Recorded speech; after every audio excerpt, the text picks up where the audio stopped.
la mafia farmacéutica y la mafia psiquiátrica. Una de las herramientas más destructivas y manipuladora que usa la élite que gobierna este sistema mundano es la industria farmacéutica. Para los planes de la élite, el cual consiste en reducir la población mundial, la farmacéutica juega un papel extremadamente importante, ya que ellos son los que en sus laboratorios crean las enfermedades, y también son los que supuestamente tienen las curas. Pero en realidad todo esto no es más que un juego satánico para exprimir la economía de las personas, matarlas y al resto las convierten en esclavas de los fármacos.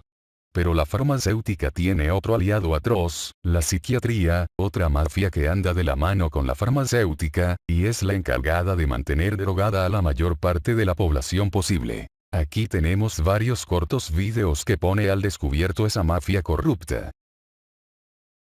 My name is Gwen Olson, and I am the author of Confessions of an RX Drug Pusher. I'm a 15-year veteran of the pharmaceutical industry, and I left in the year 2000. And what I would like to do today is I would like to dispel the myth that the pharmaceutical industry is in the business of health and healing. Because in fact, what the pharmaceutical industry is in the business of doing is disease maintenance and symptoms management. They are not in the business to cure cancer, to cure Alzheimer's, to cure heart disease, because if they were, they would be in the business of putting themselves out of business, and that in fact doesn't make sense. I don't want people thinking that I am a conspiracy theorist, because in fact there is no theory behind what I'm telling you. It's all provable.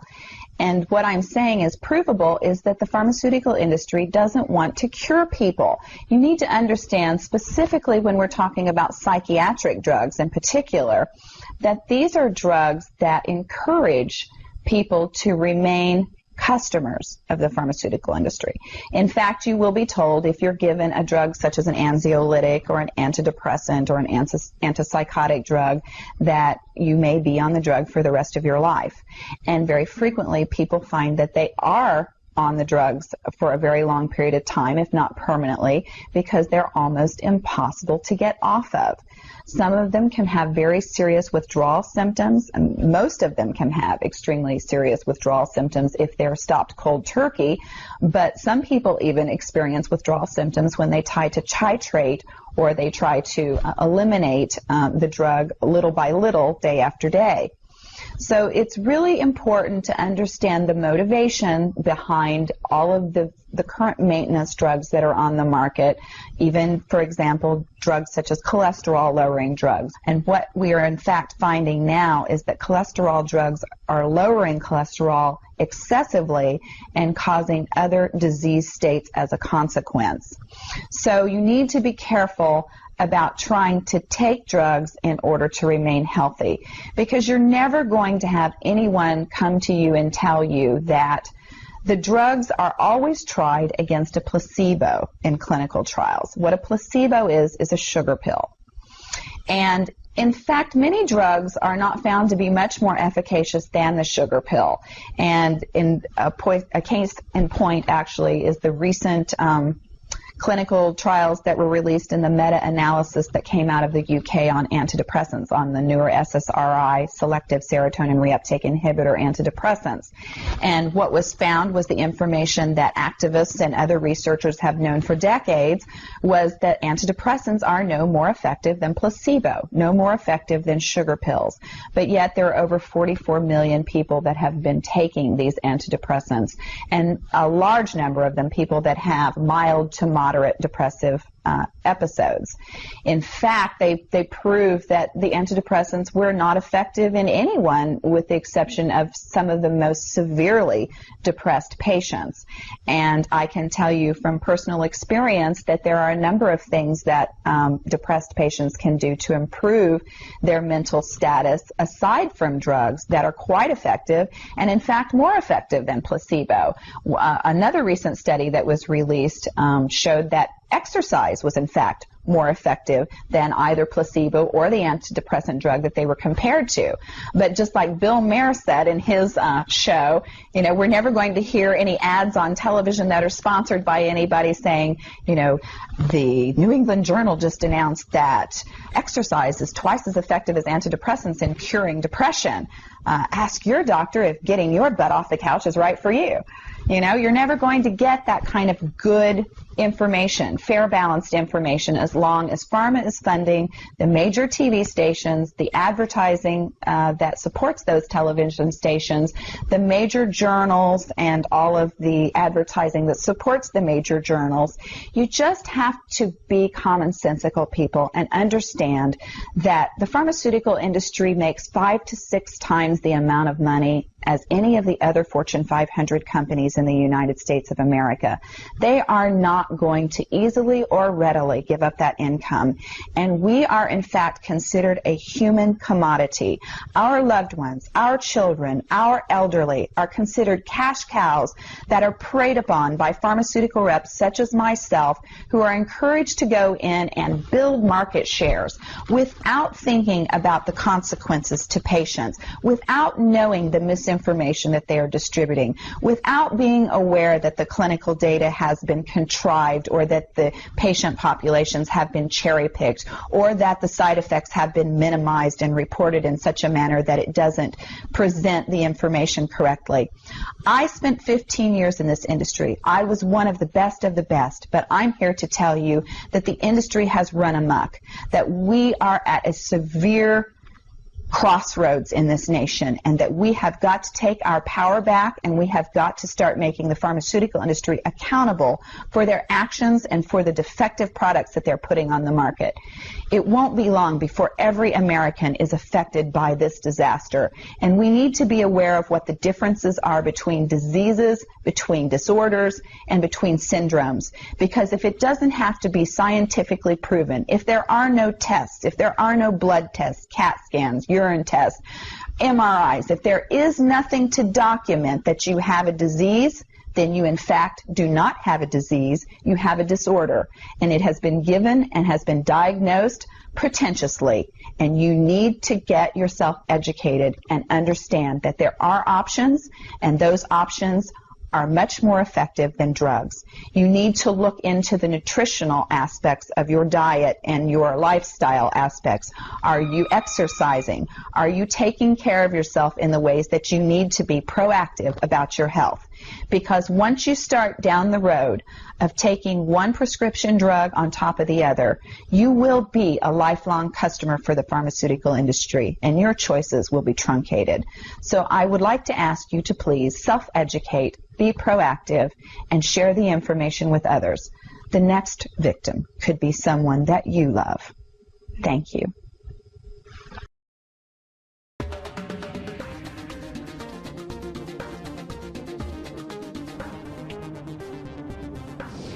Si en los años 70 la industria farmacéutica creaba medicamentos para combatir las enfermedades, en los últimos años la situación se ha invertido. La industria crea enfermedades para luego vender medicamentos. Se persuade a las personas de que la enfermedad existe y acto seguido se les vende una cura. El colesterol, la menopausia, la osteoporosis, todas estas son enfermedades creadas.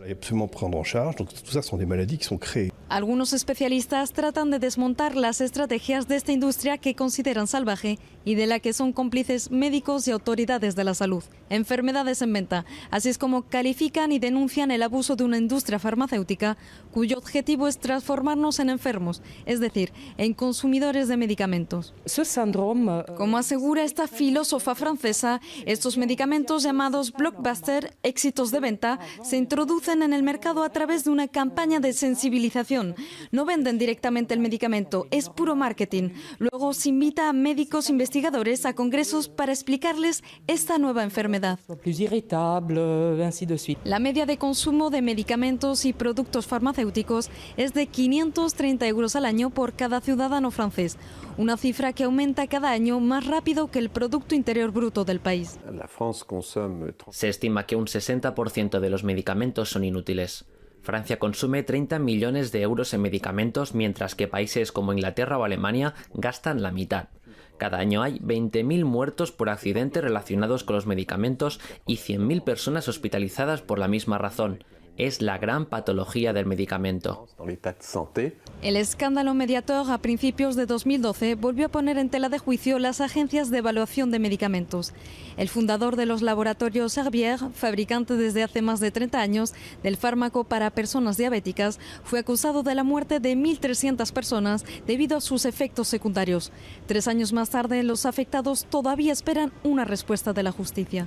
En 1976, Henry Gatsen, director de la empresa farmacéutica Merck, aseguró que su sueño era crear medicamentos para personas sanas, un sueño hecho realidad. La industria farmacéutica se ha convertido en uno de los sectores económicos más lucrativos, que mueve al año cerca de 634.000 millones de euros. Natalia Román, Hispan TV, París. Según los psiquiatras de la Organización Mundial de la Salud, 450 millones de personas en el mundo tienen un trastorno mental. 3 veces las poblaciones metropolitanas de Tokio, Nueva York, Los Ángeles, Londres, París, la Ciudad de México, Mumbai, Milán, Madrid, Toronto, Washington, Atenas, Melbourne, Hong Kong, Singapur, Roma y Berlín, combinada. ¿Hay realmente esta cantidad de enfermos mentales o es solo un caso de buen marketing?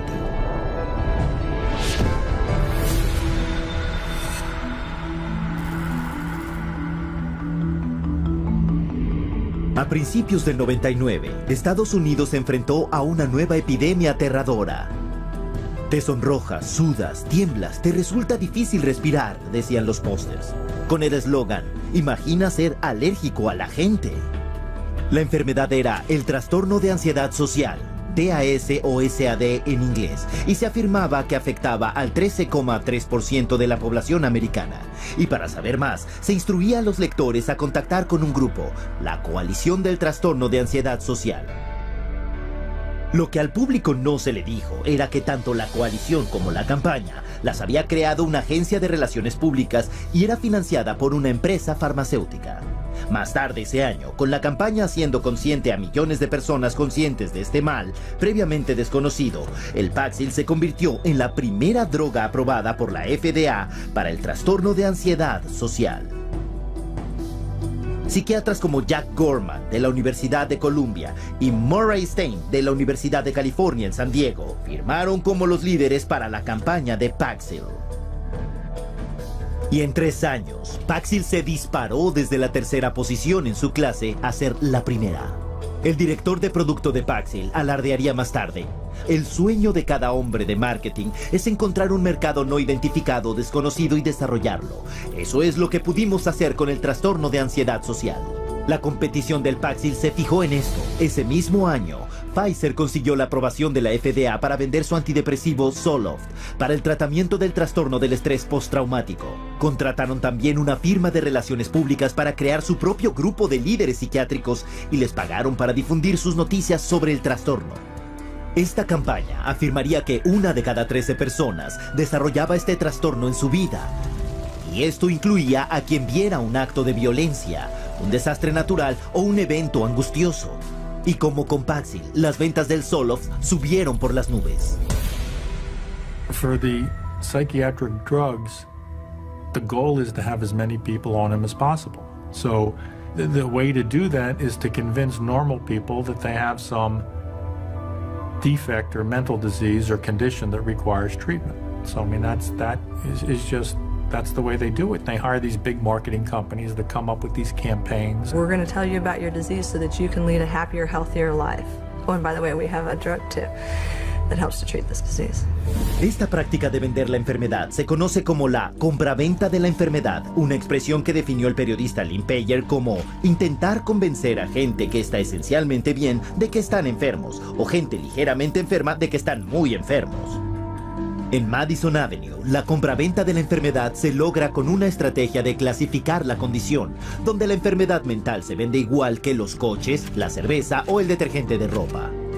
Y de acuerdo con el mayor gurú de Nueva York, Vince Parry, no hay una categoría terapéutica que acepte mejor la clasificación que el campo de la ansiedad y la depresión, donde la enfermedad raramente se basa en síntomas mensurables y por lo tanto abierta a la definición conceptual. Parry sugiere entonces a los ejecutivos 3 estrategias principales para lo que él llamó el fomento de la creación de enfermedades psiquiátricas. La primera es elevar la importancia de una condición o hacer que el público crea que un problema es mucho peor y mucho más extendido de lo que realmente es. Antes de la introducción de los antidepresivos SSRI, la depresión se consideraba, incluso para los psiquiatras, que afectaba a solo 100 de cada millón de personas. Desde entonces, las estimaciones han subido a tanto como 100,000 por 1,000,000. Un aumento de 1000 veces. El resultado es que más o menos el 10% de los americanos, unas 27 millones de personas, toma antidepresivos hoy en día, el doble que en 1996. We're very good marketing that all, expressions of human emotion, deep sadness and fear and anger and whatever else they happen to be, are now classified as, a major problem, a psychiatric problem, a psychological problem that needs to be dealt with drugs. Otra enfermedad psiquiátrica, el trastorno bipolar, se consideraba raro, afectando solo a una décima parte del 1% cuando se introdujo en el DSM-3. Hoy se afirma que un 10% de la población, 100 veces el número original, tiene esa condición. El trastorno bipolar pediátrico no estaba enumerado siquiera en el DSM cuando el psiquiatra de Harvard, Dr. Joseph Biederman, empezó a publicar estudios afirmando que los cambios de ánimo en los niños no eran comportamientos normales, sino que en realidad eran enfermedades mentales. La campaña de ventas de la enfermedad de Biederman funcionó. Solo en la última década, el índice de niños con bipolar ha subido un 4000%. Pero lo que no se le dijo a los padres era que 25 empresas farmacéuticas distintas habían garantizado el trabajo de Biederman. La extensión de su influencia no se reveló hasta que una investigación del Senado en 2008 expuso a Biederman por no informar de más de $1.600.000 en ingreso farmacéutico. Pero estas revelaciones no tuvieron efecto en la psiquiatría. El bipolar pediátrico sigue siendo aceptado ampliamente en la comunidad psiquiátrica. These labels are being applied to younger and younger children, which I think is really, a sad case. Not sure I agree with any of those labels to begin with, but let alone for them to be applied universally to young kids. This idea that childhood itself is a psychiatric disease is simply based off some completely unsubstantiated idea that got printed in the psychiatric manual, and there's no science behind it whatsoever. La venta de la enfermedad, estrategia número 2, redefinir una condición existente. Esta táctica toma un estado de ánimo normal y lo redefine como una enfermedad psiquiátrica que ahora tiene que tratarse con drogas. Ejemplo, la tristeza invernal, una condición mental común relacionada con la falta de sol en los meses de invierno, pero redefinida por los psiquiatras como el trastorno afectivo estacional, una enfermedad psiquiátrica que requiere tratamiento psiquiátrico. Otro ejemplo, consideremos el cambio de emociones en la menstruación de la mujer, creada por los psiquiatras como trastorno disfórico premenstrual. Una enfermedad mental descubierta no en el laboratorio, sino en el departamento de marketing del fabricante de drogas Eli Lilly. When Prozac patent came up, they realized they needed to come up with some sort of new to keep the money rolling in, and they came up with a new disorder. They just made it out of thin air. The premenstrual dysphoric disorder, the PMDD, and then the new wonder drug, which was Serafem. Which, if you look at Serafem on the back of the label, it just says this is Prozac. And they were able to keep that patent so that nobody else could make it, so that they could keep that money rolling in. Many of the drugs today are simply drugs repackaged. They're drugs that had a patent and now are generic, or now get called something else, or they decide now to use them for something else. Estrategia número 3 para la venta de enfermedad. Crear una condición nueva para una necesidad del mercado no satisfecha. Ejemplo, trastorno de ir de compras compulsivo, promocionado por el psiquiatra Dr. Jack Gorman. En sus apariciones ante el público, se citaba un estudio reciente que afirmaba que hasta 20 millones de americanos, 90% de ellos mujeres, podía tener el problema. Lo que no reveló era que el estudio fue financiado por los laboratorios Forest, fabricantes del antidepresivo Celexa, y que él era un asesor pagado para por lo menos 13 firmas farmacéuticas, incluyendo Forest. La mayoría de los consumidores no ha oído hablar del concepto del marketing de la enfermedad para sacar beneficio, pero para los que están en la publicidad y los fármacos es bien conocido. Un informe de 2005 de comprensión de la empresa Reuters para ejecutivos de compañías farmacéuticas observa que la capacidad de crear nuevos mercados de enfermedades aporta una cantidad indecible de miles de millones de ventas de fármacos y que los próximos años presenciarán todavía más creación de enfermedad patrocinada por las corporaciones. If I can't get along with my husband, take a drug. If I'm feeling a little depressed, take a drug. If I can't study properly, take a drug. We've become a fast food, what I call a fast food, fast drug society. Uno podría entonces preguntar, ¿hay alguien cuestionando este aumento extremadamente cuestionable y científicamente no probado de diagnósticos mentales? En abril de 2006, el diario médico británico encontró sin querer, cuando publicaron un estudio pionero que anunciaba una enfermedad psiquiátrica recién descubierta, el trastorno de deficiencia motivacional o MODED. Se caracterizaba por letargo y una indisposición para trabajar. Se afirmó que MODED afectaba a millones. Pero cuando los medios de comunicación por todo el mundo transmitieron las noticias sin cuestionarlas, el diario dijo la verdad. El estudio era parte de la edición de su Día de los Inocentes. Pero el chiste demostró el punto. La venta de la enfermedad funciona. Incluso gente sin enfermedades mentales pueden ser consideradas en riesgo y que se les recomiende un tratamiento de drogas. Un estudio publicado en el diario de la Asociación Médica Americana instaba a todas las víctimas de ataques al corazón a tomar un antidepresivo para prevenir la depresión, estuvieran deprimidos o no. Luego se descubrió que los autores tenían una relación financiera no revelada con el fabricante del antidepresivo, Lexapro. El drogado preventivo es la onda del futuro. Como un experto dijo, por lo visto hay una cantidad de dinero ilimitada que ganar con el marketing farmacéutico de los remedios para las enfermedades y todavía más de los remedios para reducir los factores de riesgo para la enfermedad. And of course, every time they come out with a new mental disorder, then they come out with a new drug to counteract it. At least to me, it seems like nothing more than a marketing ploy. There are certain executives in the pharmaceutical manufacturers that have stated that one day in America, every person will be on drugs, healthy or not. Con estas astutas campañas de ventas de la enfermedad, 100 millones de personas en el mundo están hoy en día tomando psicotrópicos. Y como resultado, la industria de los psicotrópicos está ganando más de $150,000 cada minuto. Un asesor del consumidor dijo, puedes vender cientos de millones de dólares de una droga, hasta una mala, si tienes la campaña de marketing correcta. Lo que nos lleva a nuestra siguiente pregunta. Ahora que las campañas de comercialización de la enfermedad crean la ilusión de enfermedad mental generalizada, ¿qué tan seguras son las drogas que los psiquiatras recetan para tratarla?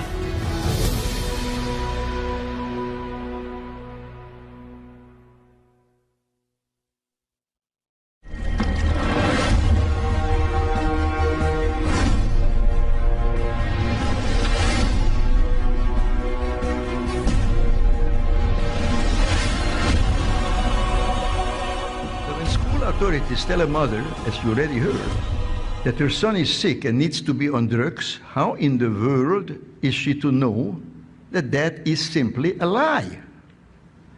How is she to recognize that what experts now call attention deficit hyperactivity disorder is simply not a disease?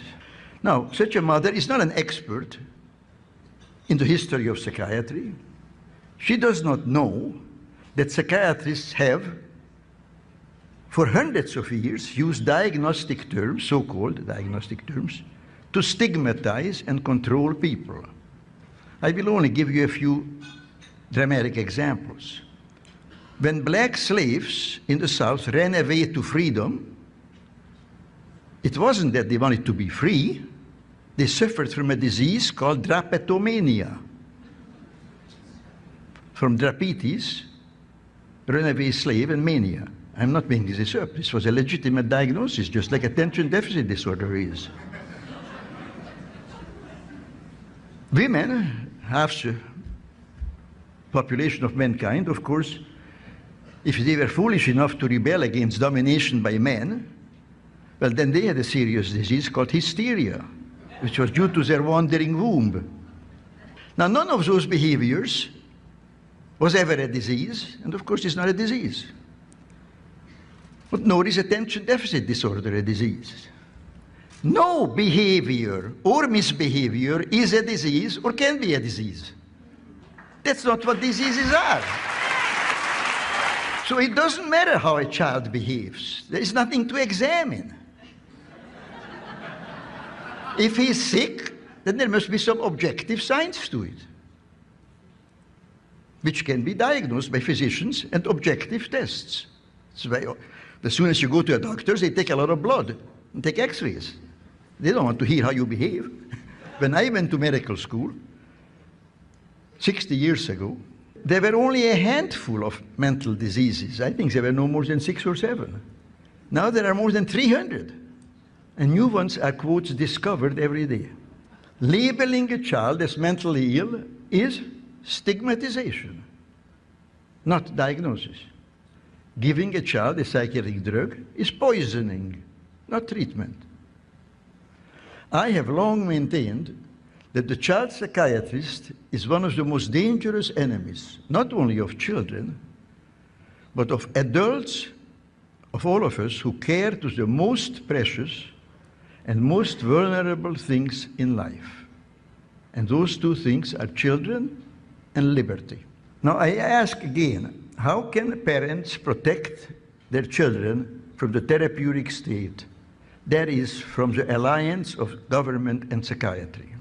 Basically, I think in the final analysis, they can only do so by disabusing themselves, getting rid of the idea that what ails an unhappy and misbehaving child, and there are, of course, many such children, in fact, all children at some time, that such a child is having a mental illness and the so-called treatment can help him. This is simply not so. Diseases are malfunctions of the human body, of the heart, the liver, the kidney, the brain, and so forth. Typhoid fever is a disease. You all know that? You don't question that. Spring fever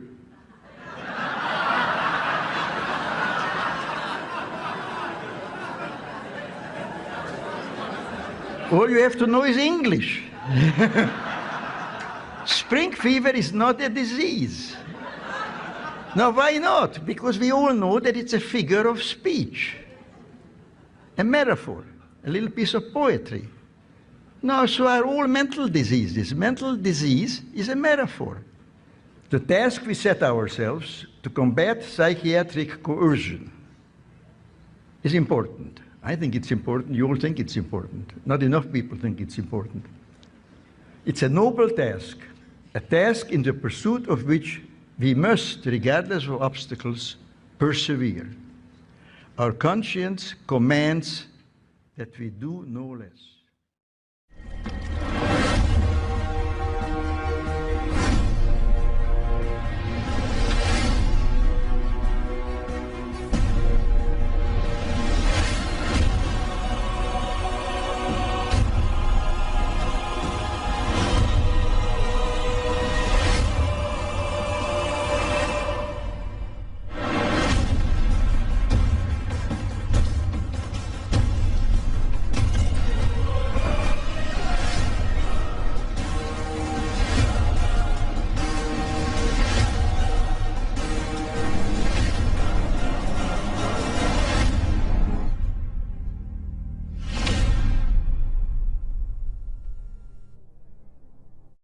Es el negocio de la psiquiatría, el gran negocio de la psiquiatría, volver adicta a la gente.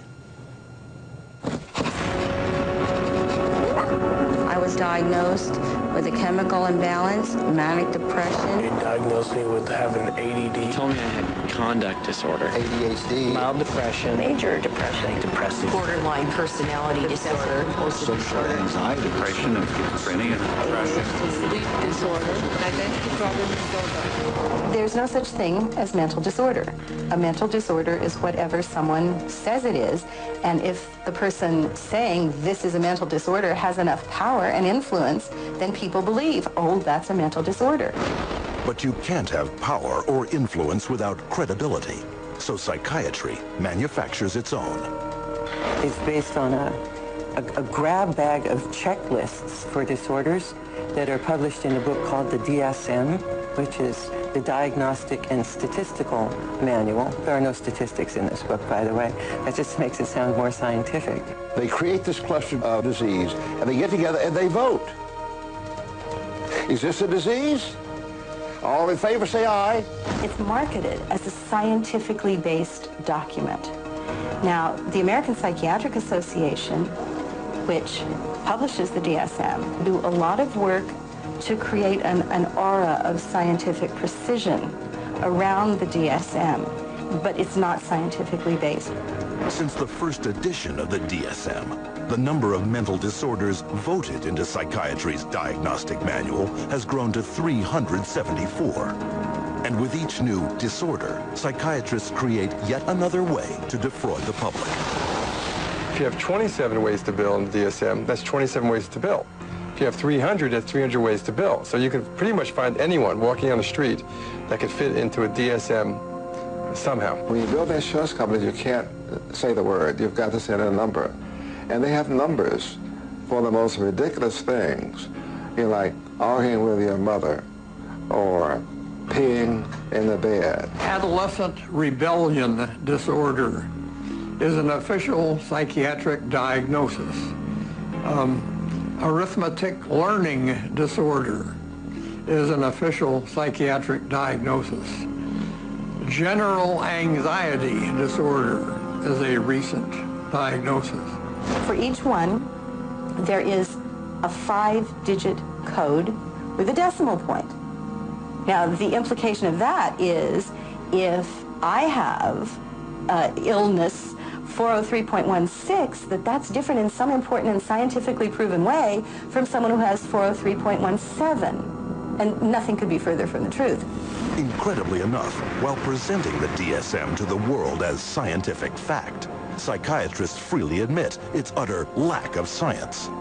We have no diagnostic reliable markers for almost any illness there is in the DSM. What we're testing for in psychiatry, it's hard to say because there's nothing specifically. But as far as a test that's clinically useful, basically we're not there yet. We don't have any laboratory tests that we can use to determine whether somebody does or doesn't have a mental illness. There are no good biological tests for detecting mental illness. There is no test, there's no biopsy you can do. There is no chemical test right now. There are no specific tests to confirm the diagnosis or show the improvement, like any blood tests or any x-rays or anything like that. Oh, in my practice, I don't do any tests. I just speak with people and listen to them, and then I make a decision in what kind of illness. These diagnoses vary as widely as the psychiatrists who make them. In this hidden camera footage, a person visited several different psychiatrists, complaining of the same symptoms. I'm extremely unorganized, and I didn't used to be. It's caused problems in the family. It's caused problems getting, I'm self-employed. So you've got ADD, ADHD, you're depressed, and your depression is bipolar depressed. If you have a brain chemistry disorder, it's probably genetic. You have a lot of the symptoms of depression. So it seems like it is a mixed picture. What that means is like we got some depressive symptoms and some, high symptoms. If you're bipolar, only give you a mood stabilizer. We don't know how it fits. Considered low-grade bipolar. You are more of the ADD than ADHD. And as far as medications for depression, because I would recommend that you start a medication, which are Prozac, Zoloft, Paxil, Celexa. Usually Propylene XR is pretty good. They'll give you some Lexapro in the morning and some Trazodone at night. Lamictal is a better medication for that. It works on your depression also. But the treatment for any bipolar cycling is the same. The lithium, Bremron is another one. Trazodone, Segradol, Depakote, Wellbutrin, Lexapro, Lamictal, Ecotroid, Depakote, lithium. Ambien. You may need an antidepressant also with your Lamictal. We don't know if I give you a medication if it is going to work or not. To a certain degree, it's trial and error. You never know if it's the right drug. How many people have I cured? Well, there are no real cures right now in psychiatry. I have cured none of my patients. We're always challenged by our lack of knowledge. I mean, in fact, we don't know what the causes of mental illness are. Most mental illnesses, we do not know the cause. Of course, it would be nice to know exact reasons of disorders, but maybe in the future. I'm the Director of Research at the American Psychiatric Association. We don't know the etiology of really any of the mental disorders at the present time.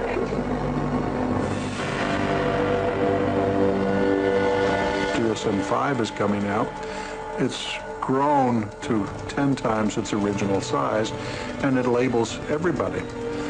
I could find 5 diagnoses that would fit you or anybody else.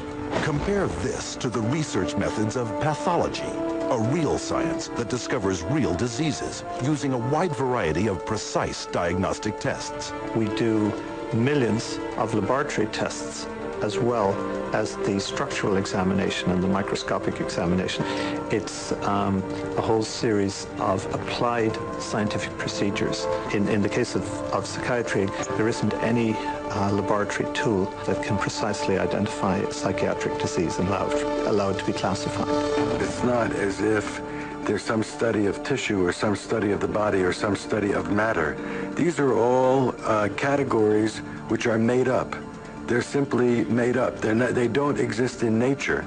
They're decided upon by psychiatrists and voted on. Psychiatrists are not the only ones who benefit from the DSM. Wherever you find a psychiatric diagnosis, you'll find a psychiatric drug. The pharmaceutical corporations now contribute enormous sums of money for the education of psychiatric residents and for the support of research by their professors, so that psychiatry today has become in America, has become very largely learning of which drug to use with which disease or disorder. We need to make sure that we understand the very close interactions among the American Psychiatric Association with its DSM, the pharmaceutical companies, who love the fact that every time there's a new edition of the DSM, there are dozens more categories in there, and so more conditions for the drug companies to say, oh, we've got a pill for that. In 2006, a study revealed that 56% of all psychiatrists deciding what disorders to list in the next DSM had financial ties to at least one drug company. Today, we see the consequences. A barrage of drugs, each one targeted at an invented disorder that is backed by an arbitrary diagnosis found in the DSM. The fact that it is couched in the language of science without necessarily having any of the scientific data or underpinnings to justify it is as threatening as anything we've seen today. And psychiatry's latest and most expensive ploy to fool the public by imitating legitimate medicine? Brain scans. We can scan all the brains we want to. The fact that we see changes in different people's brains, changes in functioning, doesn't mean that we've discovered anything that has its origin in the brain. It just means that we're seeing changes, but it doesn't mean that there's something wrong with the brain. Psychiatrists and psychologists use the DSM to label 450 million people worldwide as mentally ill. A total equal to the populations of France, Italy, Germany, Canada, Australia, the United Kingdom, and Russia combined. While sales of the psychiatric drugs they push have topped $27 billion annually, funding from world governments for these patients grows psychiatry $440 billion a year. And much of this money comes from the diagnosis and drugging of our most trusting and vulnerable. Muchas gracias. Esto ha sido todo por hoy. Hasta el próximo domingo.